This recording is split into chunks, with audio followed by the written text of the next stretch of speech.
Պարոն Դիմյանը նախնի հստակեցում, դուք ասել եք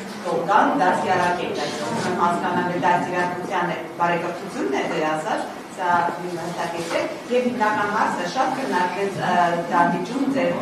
քննարկում, ձեր պետական քննարկման ժամանակ, տարբեր պաշտոնյաների աշխատանքի, ձեր հարազատների աշխատանքի հետ կապված ընդունել են, ձեր հովանավորությունը եղել է թե չէ, գիտեք նաեւ ձեր կինն է ազգային ժողովում աշխատելու, շարունակելի աշխատել ազգային ժողովում, թե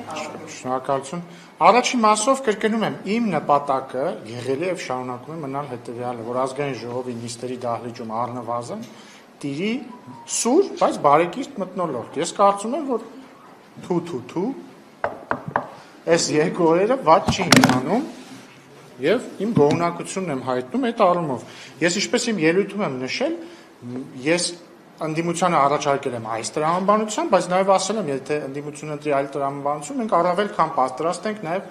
այլ տրամաբանության, եւ ես ուրախ եմ, որ դրա կարիքը մինչեւ պահ չի եղել։ Իմ կինը ազգային ժողովում աշխատել է ինձնից առաջ, այսինքն երբ որ ես դեռ այստեղ չէի, ինքը այստեղ աշխատում էր,